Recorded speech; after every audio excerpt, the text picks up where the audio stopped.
வணக்கம் நண்பர்களே, மற்றும் கலந்துரையாடலில் இணைந்து கொள்வதில் மிக்க மகிழ்ச்சி.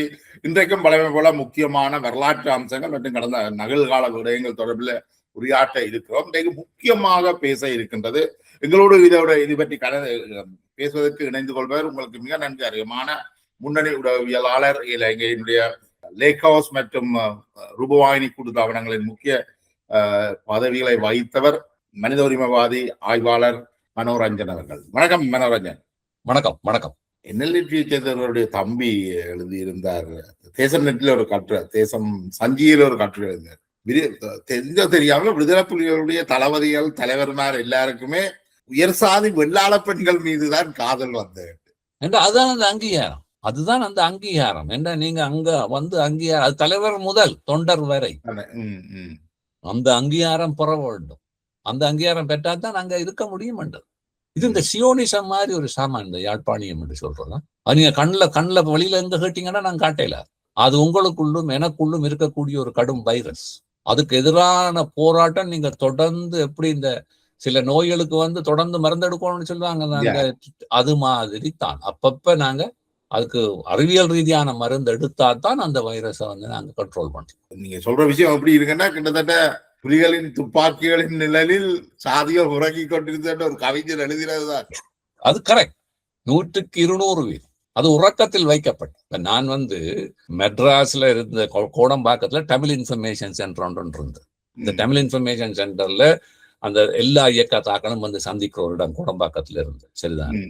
அவர் இபிஆர்ல வீரோஸ் பிளாட், அப்ப பிளாட்ல இருந்து கொஞ்சம் பேர் பிரிஞ்சு, தீப்பொறியாக்கள் பிரிகிறதுக்கு முதல் டேவிட் ஐயா, சமுதரியார், இப்படியான ஆக்கள் எல்லாம் பிரிஞ்சு இருந்த காலகட்டம். பெரிய சூடான விவாதங்கள் நடந்து கொண்டிருந்த காலகட்டத்துல சத்தியசீலன் ஒரு இருந்தார். அந்த நேரம் வந்து இப்ப அப்ப நாங்க இந்த வர்க்க போராட்டம், அதுல வந்து இந்த கிளாஸ் போராட்டத்தை பற்றி ஈரோஸ்ல இருந்த தோழர்களும் இபிஆர்எல் அப்ப நாங்கள் என்எல்எஃப்ல இருந்து போய் நான் இருக்கிறேன் அந்த கூட்டத்துல கழிச்சு கொண்டிருக்கேன். Sathyaseelan, you see, you don't have to talk about this class struggle because we are all Tamils, right? We are a caste oriented society, you know. ரெண்டு எழும்பி நின்று வெக்கம் இல்லாம he was saying that ஏதோ காஸ்ட் ஓரியன்டட் சொசைட்டின்றது கிளாஸ் ஓரியன்டா உயரிய சாமான் என்று நினைக்கிறேன். அதை விட மிக மோசமான சாமான், சமனான ஒரு மனிதனை இந்த யுகத்தில் அவர் நினைச்சிருப்பார் தான் நல்ல சாமான் நல்ல சாமான் யோசி.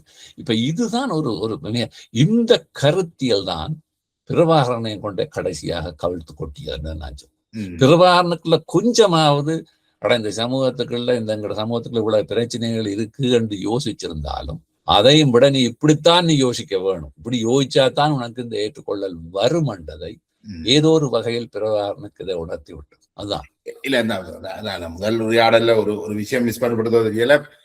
எல்லா இயக்கங்களுமே படுகொலை செய்திருக்காங்க. புளோட் வந்து சுழிபுரத்துல நடந்த படுகொலை இருக்கு. அதுக்கு பிறகு புளோட் மாணிக்கதாசன் வவுனியாவில நிறைய படுகொலைகளை செய்திருக்கிறார்.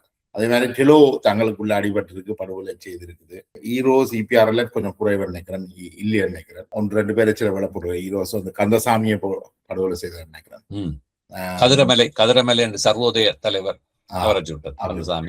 இப்ப இதுகள்ல இருந்தால் அந்தந்த இயக்கங்கள்ல வெவ்வேறு இயக்கங்கள்ல இருந்த சில நபர்கள், புளோட்ல சங்கிலியனோ மாணிக்கதாசனோ அல்லது டெலோவுல தாசோ பொபியோ அப்படி விரல் விட்டு எண்ணக்கூடியவர்கள் செய்திருக்கிறார்கள். ஆனா அந்த நீங்கள் குறிப்பிட்டதோட விடுதலை புலிகளை பொறுத்த வரைக்கும் அது ஒரு படுகொலைகளை ஒரு ஸ்ட்ராட்டஜியா பாவிச்ச ஒரு மூலோபாயம், ஒரு கட்டமைப்பு வடிவமாகத்தான் அது இருந்திருக்கு. அதான் அந்த வித்தியாசம் நான் நினைக்கிறேன். விடுதலை புலிகள் மீது கூடுதலான விமர்சனங்களை வைக்கிறதுக்கும் அதுதான் காரணம். இப்ப படுகொலை என்று நாங்க சொல்ற அந்த தமிழ் சொல்லு இருக்குத்தானே. இப்ப கொலைக்கும் படுகொலைக்கும் என்ன வித்தியாசம்? கொலை என்று சொன்னால் ஒருதன் வந்து கோபத்திலையும் செய்யலாம். இப்ப ஊருக்குள்ள கணவன் மனைவி இடையில பிரச்சனை வந்துட்டு, நண்பர்களுக்கு இடையில பிரச்சனை வந்துட்டு என்றால் அது கொலை. ஆனா ஏன் அந்த அதுக்கு மேல இன்னொரு சொல்லு நீங்க ஆட் பண்றீங்க, படுகொலை என்று சொல்லிக்க ப்ரீமெடிடேட்டட், யோசிச்சு போயும் கூட வன்மையை காட்டுறதுக்கு 3 பேரை கொண்டதையும் படுகொலை, 3000 பேரையும் கொண்டதா படுகொலை என்று சொல்ல முடியாது. அது ரெண்டு கடையில ஒரு வித்தியாசம். அதாவது இப்ப சுழிபுரத்துல 6 பேரை கொள்ளைகள் அது சின்ன விஷயம் அல்ல. அந்த நேரத்துல அது சின்ன விஷயம். அந்த நேரத்துல பிளொட்டை உலுக்கிற இல்லாமல் போனதும் அதுதான். அந்த பிளொட்டை வந்து சமூகத்துக்குள்ள பிளொட் சம்பந்தமா இருந்த உலுக்களை விட புளொட் அமைப்புக்குள்ள ஒரு பெரிய உலுக்கை பெரிய மோதலை உருவாக்கினது. அதுல இருந்து துவங்கினதுதான் புளொட்டினுடைய உடைவு, சரிவு, தீப்பொறி உடைந்த அந்த தங்களுடைய அமைப்புக்குள்ள ஆயுதத்தினுடைய ஆதிக்கம் வருகிறது. கேள்வி கேட்பவர்களை வதைப்படுத்துவது என்கின்ற பி கேம்ப் விஷயம் வெளியே வந்து அது உடையும். அது ஒரு ஆரோக்கியமான விஷயம். அந்த அமைப்புக்குள்ள இந்த தார்மீக சிந்தனை எங்கேயோ இருந்தபடியா தான் அந்த உடைவு வெளியில வருது. இன்னொரு புலி உருவாகிறத அதை இல்லாமல் பண்ணிருக்கு. ஆனால் புலி 700ல இருந்து 800 டெலோ இயக்கத்தவர்களை கொலை செய்ததுக்காக புலியில இருந்து அங்க அந்த விவாதம் வந்துதான் வரவே இல்லை. அதுக்கு பிறகு கிட்டுவுக்கு குண்டறிஞ்சதுக்காக 52 கைது செய்யப்பட்டு சாப்பாடு கொடுத்து மாதக்கணக்கா வச்சிருந்த ஒரு தோழர்களை போய் சுட்டதுக்கு இது நாங்க செய்யலாமா? இந்த தார்மீகம் என்னன்னு எங்கேயாவது புலிகளுக்குள்ள இருந்து யாராவது ஒரு ஆள் வெளியே வந்திருக்குதா? படுகொலையில கிட்டு சிலர டயர் போட்டு உயிரோடு எரிச்சவர் அதெல்லாம் கண்ணால பார்த்து திருநெல்வேலி சந்தியில, தெல்லிப்பளை சந்தியில எல்லா இடமும் நடந்து. ஆனால் அதே மாதிரி சரி இடையக்குள்ள எல்லாத்தையும் விட்டுட்டு நேர வாகரைக்கு வருவோம்.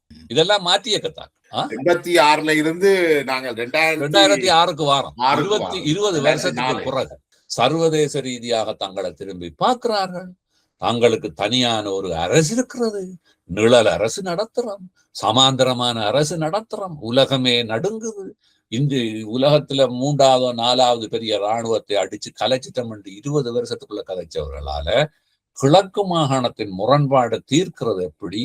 அப்ப இவர்கள் படுகொலை அல்ல, இவர்கள் மேஸ் மர்டரர்ஸ், கூட்டுப்படுகொலை. இவர்களுடைய கலாச்சாரம் என்பது கூட்டுப்படுகொலை. துரையப்பாவில் துவங்கி வாகரை வரை செய்யப்பட்ட கூட்டுப்படுகொலை. சரி, அதுல இன்னொரு உள்ளுக்கு போகும். மாத்தியாண்ட பிரச்சனை இல்லை.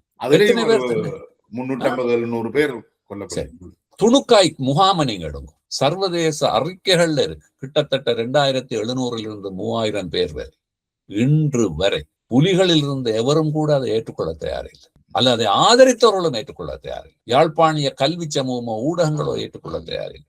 அப்ப இது ஒரு இவர்களுக்கு இந்த ஜெனோசைடை பற்றி கதைக்கிறதுக்கும் அல்லது இனப்படுகொலை பற்றி கதைக்கிறதுக்கும் எந்த விதமான அருகதையும் இல்லை இந்த அரசியல் கலாச்சாரத்துக்குள். இதுக்கு முழுமையாக நீங்க பிரபாகரனை மட்டும் பொறுப்பு சொல்ல முடியாது. சரி, அந்த போன இதுல நீங்க சொன்னீங்க யாழ்ப்பாணிய சமூகம் பல்கலைக்கழகம் பிரபாகரன் படிப்புல இருந்து கொஞ்சம் கூட வளரலைன்றதும் யாழ்ப்பாணிய சமூகமே அப்படித்தான் இருக்கு. அது பிரபாகரன் 8ஆம் படிப்புல இருந்து இன்னும் கீழே தான் நிற்குது. அதுதான் நான் நினைக்கிறேன். இவர்களுடைய இந்த நிழல் அரசு, அந்த அரசு, இந்த அரசு என்பது வெறுமையான ஒரு மாயைக்குள்ள சீவிக்கின்ற ஒரு விஷயம். அதை பற்றி தனியாக பேசணும். அந்த விஷயம் அது தனியாக கதைக்கும். இப்ப இந்த வெறுகல் படுகொலையை பற்றி சொல்லல, நேற்று ஒரு தளத்துல எதேச்சியாக தட்டிக்கொண்டு போய்க்குள்ள டிக்டாக் தளத்துல ஒரு பெரிய உரையாடலே நடந்து கொண்டிருக்குது இந்த கிழக்கு மாகாணத்துல நடந்த படுகொலை பற்றி. அதுல அவர்கள் சொல்லிடம் என்னென்றால், அந்த இதுவரைக்கும் விடுதலை புலிகளுக்கு எதிராக எழுந்தால் ஒருதன் வெளியில போகலாம் என்று சிந்திக்க இயலாத அளவுக்கு ஒரு பாடத்தை படிப்பிக்கணும் என்று பிரபாகரன் உத்தரவிடுறார். அதுல அங்க போய் மிக மோசமான படுகொலைகளை நடத்துறார்கள். ஒரு 600 பேர் வரைக்கும் கொல்லப்படுகிறார்கள். அது கொல்லப்பட்டது மட்டுமல்ல, அந்த உடல்கள் எடுக்க கூடாது என்றதுல மிக கவனமாக இருந்ததாகவும், அந்த உடல்களை நாய்களும் ஓநாய்களும் இழுத்து சாப்பிட்டு தான் அது அழிந்ததாக அந்த வெறுகல் படுகொலை தான் இதுவரைக்கும் நடந்த கிழக்கு மாகாண புலிகள் மீது மேற்கொள்ளப்பட்ட தாக்குதல்லாம் இலங்கையிலேயே நடத்தப்பட்ட மிக மோசமான தாக்குதல் என்று சொல்லப்படுது. அது என்னென்றால் அந்த காலகட்டத்துல நீங்கள் இலங்கை அரசு சந்திரிகா அரசோட கொஞ்சம் நெருக்கமா இருந்திருப்பீங்க. இல்ல, நான் அந்த நேரம் இலங்கையில இருந்து வெளியே வந்துட்டேன். பிரிவு டைம்ல நான் அமெரிக்கால மிச்சிகன் பல்கலைக்கழகத்துல இருக்கல நான் நடந்தது. அப்ப அதுல அது என்னென்றால் நான் சொன்ன போன முறையில நாங்கள் சொன்ன அந்த புலிகளுடைய இந்த சூசைட் டெரரிசம், அதாவது இந்த தற்கொலை குண்டுதாரி பயங்கரவாதம் இருக்குத்தான். இது சம்பந்தமாக நேட்டோ நாடுகள் நடத்தின ஒரு கான்ஃபரன்ஸ் நடத்தப்பட்டது லிஸ்பன், போர்ச்சுகல் லிஸ்பன்ல நடத்தப்பட்டது. அதுக்கு நான் அமெரிக்கால இருந்து நான் போய் ஒரு பேப்பர் சப்மிட் பண்ணேன். அப்ப அதுல இந்த தற்கொலை தாக்குதல் எப்படி இந்த புலிகளுக்கான தற்கொலை, இதுல கல்ட் எல்லாம் ஒன்றும் கிடையாது. பிரபாகரனிட கல்ட், அவர் ஒரு பெரிய அபரிதமான தலைவர், அவரை பார்த்து மெச்சவனும், அவற்ற உரை என்ன, பேச்சு என்ன, நடை என்ன, அதெல்லாம் இல்லை. நான் ஒரு சின்ன லைன்ல நான் சொன்னேன், தி அட்மோஸ்ட் ஃபியர் அதை நான் இன்னும் ஒரு சொல்லி சேர்த்தேன். அதாவது the infused utmost fear as the ultimate loyalty. அதாவது இன்ஃபியூஸ்டா உங்களுக்கு இந்த ஊசி அடிக்கிற மாதிரி இந்த அச்சத்தை பயத்தை உங்களுக்குள்ள அடிச்சு விடுறது. அதி தீவிர பயத்தை அடித்து விட்டால் அந்த பயம் என்ன செய்ய மாட்டா உங்களோட வழிகாட்டுல அவருக்கு இனி இல்லைன்னு ஒரு நம்ப தகுந்த மாதிரி நீங்க நடந்து கொள்வீங்க. சரிதானே? இப்ப நீங்க சொன்ன அந்த உரையாடல் அவர் சொன்னது என்ன, இனிமேல் எவனும் புலியை விட்டு போகக்கூடிய ஒரு முதுகெலும்பு கூட குளிர்ற அச்ச உணர்வை கொண்டு வர வேணும்.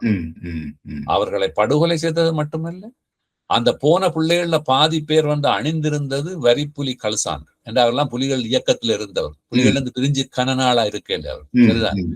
அதெல்லாம் லாங்ஸ் போட்டுக்கொண்டுதான் அந்த வரிப்புலி உடுப்போடும் அவ்வளத்தையும் உரிந்து அந்த பெண் போராளிகள் கிழக்குமான போராளிகள் உடவளவை நிர்வாணமாக்கி தான் அந்த நாயின் நரியும் இழுப்பதற்காக விட்டுட்டு போயிருந்தார். அதாவது நீங்கள் இனிமேல் நீங்க சிந்திக்க கூடாது புலியை விட்டு போவது. இது யாருக்கு இந்த செய்தி? அங்க எஞ்சி இருக்கிற புலியில இருக்கிற ஆக்களுக்கு. ஆனா வெளியில எங்கட பரப்புரை எல்லாம் எப்படி இருந்தது? புலிகளை நம்பி அங்க மக்கள் தலைவரோட தோளோடு தோளாக நிற்கிறார்கள். நான் இந்த புலிகளுடைய நிர்வாகமுதல் பற்றி கதைக்கிறேன்டா நான் சொல்றேன், எவ்வளவுக்கு இந்த மக்கள் தோளோடு தோல் நின்றாருன்றதுக்கு எக்கச்சக்கமான ஆதாரம் தரலாம். எங்க இடம் கிடைச்சா விட்டுட்டு பாயலாம் என்று ஜனம் கொடுக்க. அது இறுதி வரைக்கும் முள்ளிவாய்க்கால் வரைக்கும் அதுதான் நிரூபிக்கப்பட்டது. மனிதன் பிரபாகரன் முதல்ல 3 கேள்வி கேட்கிறேன். அந்த 3 கேள்வியில ஒன்று அம்மா அப்பாவையும் சுடுவியா?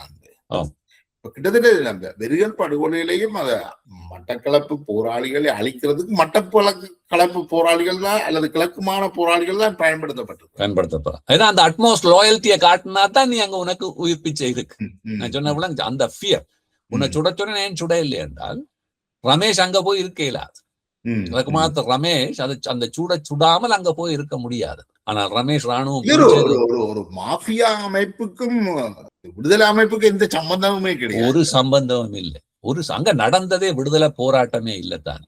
அங்கே விடுதலை போராட்டம் என்பது ஆரம்ப காலத்துல அதுக்குரிய ஏதோ ஒரு உணர்வு வந்துடும். அதற்கு பிறகு அது வளர்ந்ததுக்கு பிறகு அதனுடைய ஒட்டுமொத்த செயல்பாடு என்னை பொறுத்தவரையிலே வெஸ்டர்ட் இன்ட்ரெஸ்ட், அதாவது இலங்கைக்கு எதிரான, இந்தியாவுக்கு எதிரான, இந்து சமுத்திர பிராந்தியத்துக்கு எதிரான அரசியல்ல பெரும் தாக்கத்தை ஏற்படுத்தக்கூடிய, மாற்றங்களை ஏற்படுத்தக்கூடிய, அழிவுகரமான வேலையை செய்கின்ற ஒரு கான்ட்ராக்ட் கில்லர் மெஷின். அவ்வளவுதான். நீங்க பாத்தீங்கன்னு சொன்னால் வடக்கு கிழக்குல ஏனைய போராட்ட அமைப்புகளை அளித்தது ஒன்று. வடக்கு கிழக்குல இருந்த படித்தவர்கள், முற்போக்காளர்கள், பத்திரிகையாளர்கள், ஒரு நேர்மையான அரசிய உத்தியோகத்தை முழு பேரையும் அளித்தது. இடதுசாரி என்று பேசின எல்லாரையும் அளித்தது. தனி மனிதர் அண்ணாமலை, NSSP அண்ணாமலை எடுத்துக்கொள்ளும். யாழ்ப்பாணத்துல NSSP அண்ணாமலை பெரிய கட்சி இயக்கம் செய்தவர்கள். NSSP இலங்கையிலேயே ஒரு சின்ன கட்சி.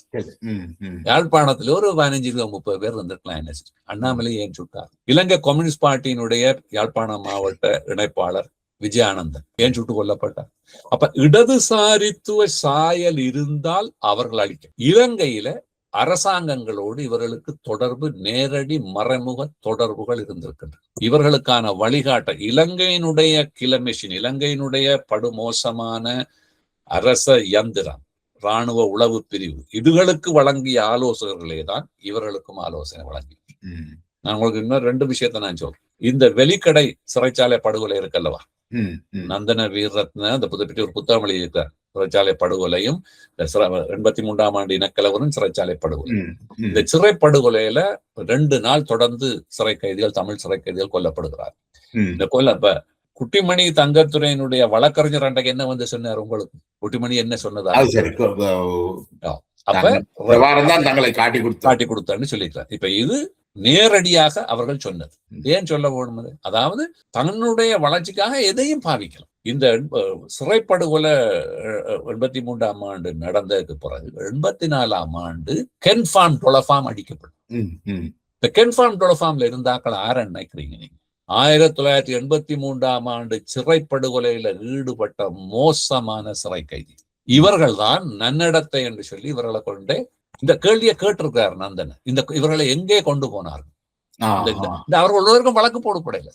சிறைக்குள்ள இருந்த அரச பாதுகாப்பு இருந்த கைதிகள் கொல்லப்பட்டால் அதுக்கு சாட்சியங்கள் இருந்திருந்தால் காவலர்கள் இருக்கிறார்கள், எல்லோரும் ஏன் விசாரிக்கப்படவில்லை? அவ்வளவு பேரையும் கொண்டு போய் கன்ஃபார்ம் டொலஃபார்ம்ல குடும்பங்களோட இருத்தினதுக்கு பிறகு புலிகளுக்கு வழங்கப்படுகிறது அதே எந்த இலங்கை அரசாங்கத்துக்கு வழங்கப்பட்ட அதே ஆலோசனையுடைய மறுபக்கம் அந்த சாட்சியங்களாக இருக்கிற அந்த சிறை கைதிகளை அழித்து விடு என்றால் இது எங்கேயாவது ஒரு காலத்துல அவங்க வெளியே வந்து சொல்லலாம், தங்களுக்கு இப்படித்தான் சொன்னவங்க கொல்ல சொல்லி, அதால் என்ன அவங்க விடுதலையாக வந்து சொல்லலாம் தானே சாதாரண மனுஷன். சரியோ. அதனாலதான் கன்ஃபார்ம் டொலஃபார்மில் இருந்த அவ்வளவு சிங்கள என்ன சொல்றீங்கன்னா இலங்கை அது வந்து ஐக்கிய தேசிய கட்சியின் காலத்துலதான் இந்த ஒரு வருஷத்துக்குள்ள நடக்குது, அடுத்த வருஷம் முடிவுக்குள்ள நடக்குது. அரசாங்கமே இவர்களுக்கு அந்த தகவலை கொடுக்குது. இது அரசாங்கம் அல்ல, அரசாங்கத்தை கொண்டு வித்து இடக்கலவரத்தை தூண்டின எந்த மேற்கத்தைய சக்தி, அதாவது இலங்கையில இனமோதலை வந்த அதே சக்தி கூடத்தான் இவர்களுக்கு இந்த கைடன்ஸ் வருது. நான் சொல்றேன் விளங்குல, அந்த கைடன்ஸை கொடுத்தது இந்தியான்னு தானே சொல்லப்படுது, ரோன்னு தானே சொல்லப்படுது. அது ரோவுக்குள்ளே அது ஊடுருவி இருக்கலாம் தான், இருக்கலாம் தானே அது இது. அப்ப அப்ப அந்த சாட்சியங்கள் எல்லாம் அழிக்கப்பட்டு, இதுதான் அந்த மாஃபியா பொலிட்டிக்ஸ். ஒரு தடவை ஒரு ஆளை கொலை செய்ய அனுப்பி போட்டு அப்புறம் இன்னொரு ஆளை வச்சு அந்த சாட்சியத்தை கொண்டு விட்டுட்டா சாட்சியங்கள் அந்த அராலியில ஒரு குண்டு வெடிப்புல சாகுறாரு. தானே சொல்லப்படுது. பிரேமதாசா ஆலோசனையின்படிதான் அவரை விடுதலை புலிகள் கொள்கிறார்கள். அது என்னென்றால் நீங்க தொடர்ச்சி இதெல்லாம் வரலாற்றுல வெளியே வராம போகாது, வெளியே வரத்தான் போகுது. இப்ப என்னென்றால் பிரேமதாசாவுக்கும் புலிகளுக்குமான இந்த உறவு இருக்குத்தானே, இப்ப இந்திய ராணுவத்தை வெளியேற்றுறதுல பிரேமதாசாவோடு இவர்கள் போய் இவர்களுக்கு முழு பாதுகாப்பும் கொடுக்குறாங்க. பிரபாகரன் வண்டியில இருக்கத்தக்கதாக மாத்தியா, யோகி, பாலசிங்கம் எல்லாம் பிரபாகர் பேசல. இவற்ற மனைவியும் பிள்ளைகளும் எங்க இருந்து நினைக்கிறீங்க? நுரலியாவில் வந்து நுரலியாலன்ற பங்களோ எடுத்து படங்கள் நீங்க ஆன்லைன்ல பார்க்கலாம். அதே நுரலியால பத்திரமாக நல்ல ஒரு பங்களால அவர்கள் இருந்தார்கள். அப்ப அந்த அதெல்லாம் சொல்ல முடியும். அப்ப இந்திய அந்த இலங்கை ராணுவத்தால கொடுக்கப்பட்ட பணம் பெருந்தொகை, பாஸ்கரலிங்கம் தான் அந்த நேரம் மினிஸ்ட்ரி, பினான்ஸ் மினிஸ்ட்ரியினுடைய செக்ரட்டரி. பாஸ்கரலிங்கம் மிகப்பெரிய ஃபேமஸ் ஆனால் 5 லிங்கங்கள்ல ஒருவர் பாஸ்கரலிங்கம். நாங்கள் சந்திரிகாட காலத்துல பினான்ஸ் மினிஸ்ட்ரிக்குள்ளால எங்களுக்கு தந்த அந்த வவுச்சர்ஸ் சரிதானே, 1 million 2 million 4 million special security fund release பண்ண காசு, ஸ்பெஷல் செக்யூரிட்டி ஃபண்ட் மில்லியன் கணக்கா காசு ரிலீஸ் பண்ணப்பட்டு. அப்ப அவ்வளவும் எல்லாம். அப்ப இது இலங்கையில டென்சில் கொப்பாக்கடுவ, விஜயமுரத்ன போன்றவர்கள் அவர்கள் இலங்கை நாட பாதுகாக்க வேண்டும் என்று சத்தியபிரமாணம் எடுத்து அந்த உயர் ராணுவ அதிகாரி. அப்ப இவ்வளவு பெரிய ஒரு அமைப்புக்கு இவ்வளவு காசுகளும் ஆயுதங்களும் போகுதுன்றக்க நிச்சயமாக அங்க ஒரு முரண்பாடு கட்டாயம் வந்து சரிதான். அப்ப ஏற்கனவே டென்சில் கொப்பாக்கடுவ வந்து ஆபரேஷன் லிபரேஷன் யாழ்ப்பாண குடாநாட்டை பிடிக்கிறதுக்கான blueprint, military operation liberation blueprint எழுதினால் அவர் தான். அவர்கள் யாழ்ப்பாண குடாநாட்டை 2ஆந்தரமாக கைப்பற்றுவதற்கான அடுத்த ப்ளூ பிரிண்ட் தயாரித்து கொண்டிருந்த நேரம் அதற்காகத்தான் அங்கே போனதுமே. யாழ்ப்பாண குடாநாடு புலிகளோட கட்டுப்பாட்டுல இருக்கு. தீவு பகுதியிலிருந்து எப்படி அந்த மேஜர் ஆஃபென்சிவ ஸ்டார்ட் பண்றோம்.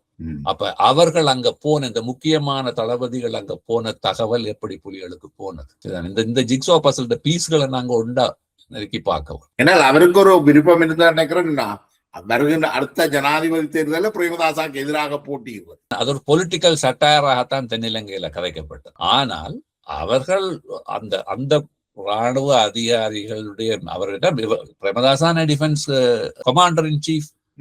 அப்ப அவர்கள் கொண்டு வந்து யாழ்ப்பாண குடாநாட்டை நாங்கள் பிடிக்கிறோம் ஒரு ப்ளூ பிரிண்ட போட்டால் அதை இவர் மறக்க முடியாது.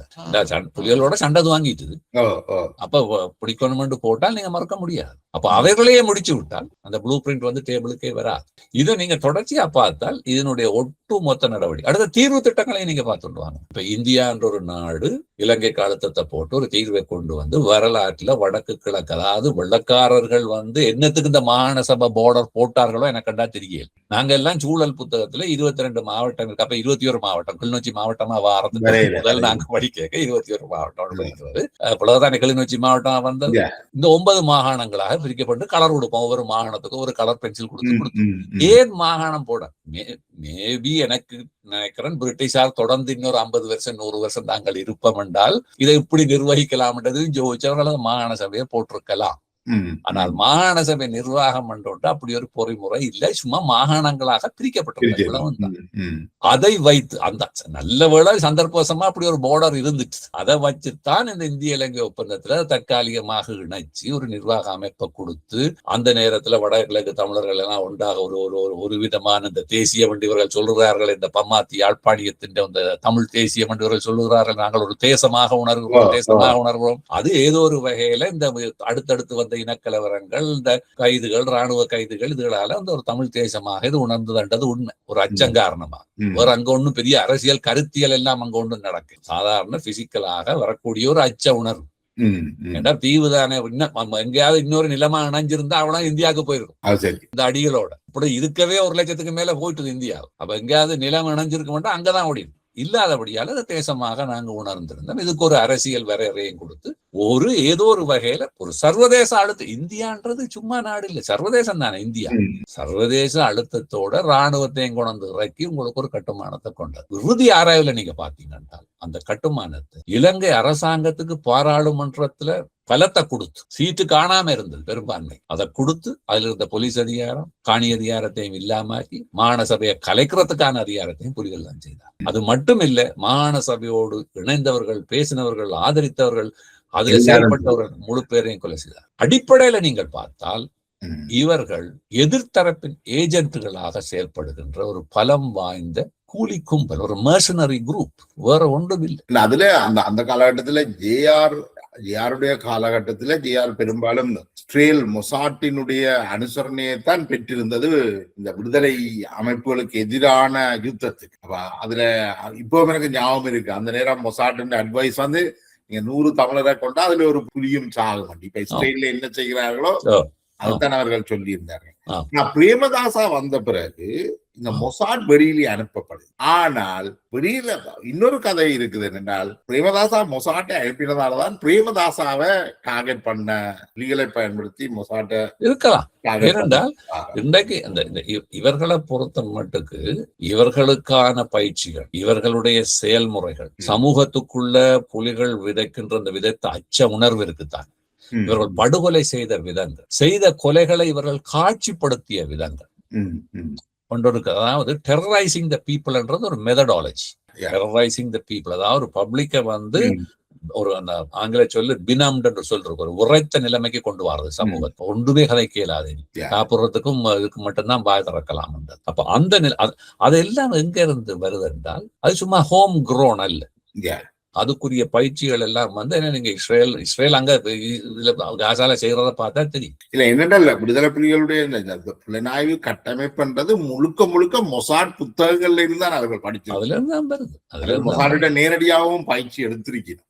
அதெல்லாம் இப்ப ரகசியம் இல்லை, அதெல்லாம் இப்ப ஓபன் அதிகாரி ஒரு ஆள் எழுதின புத்தகத்துல சொல்றாரு, காலையில இலங்கை ராணுவத்துக்கும் மாலையில அதே இடத்துல விடுதலை புலிகளுக்கும் பயிற்சி அளித்தார். அவர் மொசாடை விட்டு வந்து கனடால சீவிக்கிறோரா?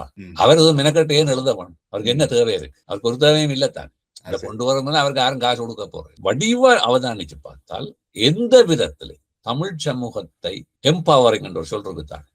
Empowerment is zero.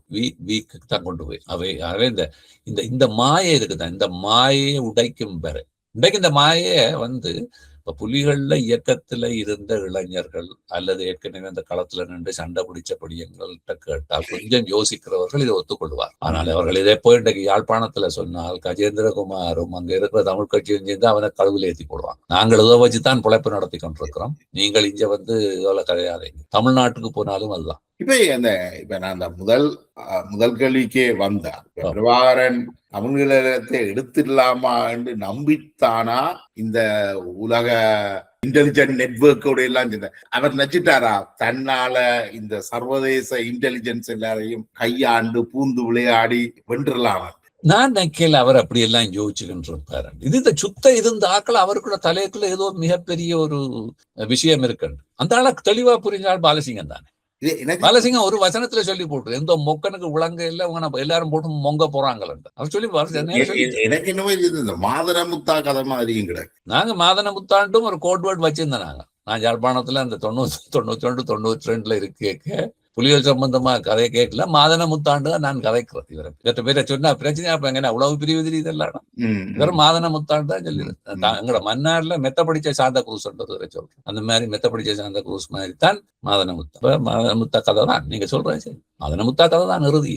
பானையும் உடைஞ்சு ஆட்டுண்ட கழுத்தையும் பட்டு கதை தான். இப்ப இந்த நீங்க சொன்னீங்க அந்த நேட்டோவுல ஒரு கூட்டத்துல கலந்து கொண்டு விஷயங்கள் சொன்னேன். இந்த நேட்டோ அமைப்புகளோட இஸ்ரேல பொறுத்த வரைக்கும் நேட்டோ அமைப்புகளும் தான் பிளைட்லயே ஆட்களை கொண்டு சித்திரவதை செய்தது இந்த நாட்டுல நடக்குதுன்னே தெரியாமல் ஈராக்கு கிட்டத்தட்ட இவர்களும் தான் விடுதலை புலிகளுக்கு கண்ணுங்காணாமலும் இருந்திருப்பார்கள். இப்ப என்னென்றால் இந்த இத்தகைய உளவு நிறுவனங்கள், இந்த ராணுவ உளவு அமைப்புகள் இதெல்லாம் ஒரு சர்வதேச கம்பெனி மாதிரி தானே. இவைக்கு கொள்கை கிடையாது. இது ஒரு நாட்டோட சம்பந்தப்பட்ட விஷயம் இல்லை. இப்ப நீங்க பாத்தீங்கன்னா STF-க்கு பயிற்சி அளிக்க முதல் மொசாடுக்குள்ளாலதான் STF-க்கான அந்த ஃப்ரேம் ஒர்க் போடப்படும். சரிதானே. இப்ப ட்ரைனிங் இங்கிலாந்து ட்ரைனிங்கை கொடுக்கும். அது மட்டும் இல்லாமல் அன்ஆபிஷியலாக இங்கிலாந்துல இருக்கிற இந்த கீனிமீனி அமைப்பு, இந்த மெர்சனரி குரூப் இறங்கு. இங்கிலாந்துல தான் ஒரு யங் ஜேர்னலிஸ்ட் ஒரு படியனும் பட்டையும் ஒரு டாக்குமெண்ட்ரி செய்திருக்காங்க. அதுல அந்த டைம்ல மார்கரெட் தச்சருடைய மகன் கூட மெர்சனரியா போய் பிடிவிட்டுருக்கான். அப்ப இலங்கை அந்த மெர்சனரி சொல்றான் எப்படி தாங்க ட்ரைனிங் கொடுத்தான். STF-க்கு பொறுப்பா இருந்த லவ்கே தெரியுதான், அவர் ஒரு மேலைய முஸ்லீம் தான், அந்த லவ்கேன்னு சொல்றான். அவன் தான் இருக்கிறான் சீஃப். அவனே முதல்ல இந்த இன்டர்வியூல கேட்கணும். அவர்கள் சொல்லுகிறார்கள் நாங்கள் தான் இப்படி போயெல்லாம் ட்ரைனிங் கொடுத்தது. இவ்வளவுக்கு புலிகளுங்க STF இலங்கையில பயங்கரவாத ஒழிப்புக்கு தான் ட்ரைனிங் கொடுத்து கொண்டு வந்த ஸ்பெஷல் டாஸ்க் போர்ஸ். அதுக்கு இங்கிலாந்துல இருந்து மெர்சனரி போறான் ட்ரைனிங் கொடுக்கறது. புலிகளுடைய சர்வதேச காரியாலயம் எங்க இருந்தது? லண்டன்ல இருந்தது. இதெல்லாம் என்ன ஆக்சிடென்டா அல்லது என்ன? அப்ப இந்த அது மட்டும் இல்ல. இப்ப நீங்க ரஷ்யாவுக்கு பாத்தீங்கன்னா இப்ப புட்டின் சார்பில் அந்த மெர்சனரி குரூப் ஒருவன் போனான்ல. இது ஒரு குளோபல் பிசினஸ். இதே போலத்தான் இவர்களும் இந்தியால போய் இந்தியாவினுடைய அரசியலில் மிகப்பெரிய தாக்கத்தை ஏற்படுத்தக்கூடிய மாதிரி ஒரு பக்கம் காலிஸ்தான் குரூப்பை வச்சு இந்திரா காந்தியை கொலை செய்தாங்க. எதிர்பார்க்கல ராஜீவ்காந்தியை அடுத்தா கொண்டறிவினம் என்று ராஜீவ்காந்தியை கொலை செய்வதற்கு இவர்களை பாவித்தார். நீங்க இந்தியா அந்த அரசியலை நீங்க பாத்தீங்கன்னா ராஜீவ்காந்தி இந்த கொலைக்கு பிறகு கிட்டத்தட்ட ஒரு 3-4 வருடம் இந்தியால ஒரு ஒழுங்கா, இந்தியா ஒரு 100 கோடி உள்ள நாட்டு மக்கள், உளவு இன வித்தியாசம் இருக்கிறதுக்குள்ள ஒரு ஒழுங்கான அரசு இல்லாமல், அரசு தலைவர் இல்லாமல் கிட்டத்தட்ட 6-7 பேர் அடுத்தடுத்து மாறினார். அப்படி ஒரு அராஜக நிலையில அந்த பெரிய ஒரு நாட்டை வைப்பதற்கு ராஜீவ்காந்தி கொலை பாதிக்கப்பட்டது. சரிதான். அது வரைக்கும் அந்த மாற்றம் வரும் வரைக்கும் இந்தியா தேசிய பொருளாதாரத்துல மிக கவனமாக திறந்த பொருளாதார கொள்கையில இந்தியாக்குள்ள வர விட இல்லை. அவர் பி இந்தியா பை இந்தியா என்று இந்தியனா இந்திய உற்பத்தியை வாங்கும் என்றதுதான் முதல் நான் திருச்சியில போய் இறங்க பஸ்ல ஒட்டின எனக்கு கண்ணை கவர்ந்த ஒரு விஷயம். அந்த நாள்ல யாழ்ப்பாணத்துல இருந்து மன்னார்ல இருந்து எவரடி பேட்டரியும் 4 ராணி சந்தன சோப்பும் லக்ஸ் சோப்பும் கொண்டு போனாலே பெரிய விஷயம். அப்படி இந்தியாவை வைத்திருந்தார்கள் அவர்கள். என்ன உள்ளூர் உற்பத்தி, ஜப்பான் சாமான் வாங்குறதுக்கு இலங்கையில. அப்ப அப்படியான ஒரு இந்தியாவை அடிச்சு சிதைச்சு அந்த செக்குலர் ஸ்டேட்டை உடைச்சு மாத்தி மிக மோசமான பிஜேபியை கொண்டு வரதுக்கான தளத்தை விரித்து கொடுத்தவர்கள் யார்? இவர்களை பாவித்தார். அதனால்தான் இவர்களை மெர்சனரி குரூப் என்று நான் சொல்றேன். இந்த மெர்சனரி குரூப் இந்தியா ஒரு முகவரியற்ற நாடாக போயிடுது. பாகிஸ்தான் ஃபெயில் ஸ்டேட் என்று சொல்ற பாகிஸ்தான் இன்னைக்கு மத்திய கிழக்கு விஷயத்துல ஒரு மேஜர் ரோல் பிளே பண்ணது. இந்தியா அட்ரஸ் இல்லாம போயிட்டு அப்ப கொண்டு அவ்வளவெல்லாம் சிதைச்சு போட்டு அவர்களுக்கு அப்பவும் தெரியும் பிஜேபி மதவாதத்துல நாங்க கொண்டு வரோம், கனதூரம் இதா போக முடியாது. பிஜேபி ஓப்பன் எக்கானமியை கொண்டு வந்தால் அது மிகப்பெரிய எதிர்ப்பு இந்தியாக்குள்ள வரும் என்று போட்டு அந்த காங்கிரஸ் பார்ட்டிக்குள்ள மன்மோகன் சிங் என்ற ஹார்வர்ட் குவாலிஃபைடு எக்கனாமிஸ்ட கொண்டு இறக்கி அவரு கூடாக இந்தியாவினுடைய பொருளாதாரத்தை திறந்த விபச்சாரத்துக்கு விடுகிறார். இந்தியாவின் திறந்த பொருளாதாரம் கொண்டு வரப்படும். அந்த ப்ராஜெக்ட் முடிஞ்சதோட இவன் அக்கவுண்ட் க்ளோஸ் பண்ணப்படுது. சர்வதேச மெர்சனரி குரூப்ல LTT அக்கவுண்ட் க்ளோஸ் பண்ணப்படுது. அதுக்கு பிறகு இவைக்கு ஒரு டீல் கொடுக்கப்பட்டது. இந்த மக்கள் டீல், நீர் செய்ததுக்கெல்லாம் நன்றி, இலங்கையும் சிதைச்சிட்டீர், இலங்கையிலேயும் இடவிசாரித்துவம் வராத அளவுக்கு வழி பண்ணியாச்சு, இந்தியாவிலேயும் நாங்க சொன்னதை செய்தாச்சு, இந்த மக்களுக்கு இதை ஏற்றுக்கொண்டால் ஓகே, இல்லாட்டி நீர் முடியும். இவ்வளவுதான். அதான் ப்ராஜெக்ட் ப்ராஜெக்ட் பி. நினைக்கிறேன் ஒரு நீண்ட உரையாடலை நடத்தி இருக்கிறோம். ஆனா இன்னும் இதுன்ற தொடர்ச்சி இருக்குது. நாங்க இன்னும் அந்த டிஃபெக்டோ ஸ்டேட்டை பற்றி கேட்கிறேன். அதுதான் கைக்கொள்ள நினைக்கிறேன். அடுத்த உரையாடல அதை தொடரலாம் நினைக்கிறேன். நன்றி. நினைக்கிறேன் நீண்ட மனோரஞ்சன் நீண்ட ஒரு உரையாடலை தந்திருக்கிறீங்க. நினைக்கிறேன் கனவேர் ஆர்வமா கேட்கணும். சில இடங்கள்ல என்ன என் மீது ஒரு குற்றச்சாட்டு வந்ததுன்னா நான் நீங்கள் கதைக்கிற கனவுடையங்களை நான் தடுத்து கேள்வி இருக்கிறதாக பல குற்றச்சாட்டுகள் வந்து அத மிகவும் முயற்சி செய்து இதுல குறைச்சிருக்கிறேன் நான் நினைக்கிறேன். அப்படி குறைக்காமல் இருந்துட்டு அதுக்கான இன்னும் சில முயற்சிகள் எடுக்கிறேன். தொடர்ந்து நாங்கள் உரையாடுவோம். அடுத்த இதுல நாங்கள் இந்த டிஃபெக்டோ ஸ்டேட்டை பற்றி உரையாடலை துவங்கலாம். நன்றி ஜெயவா.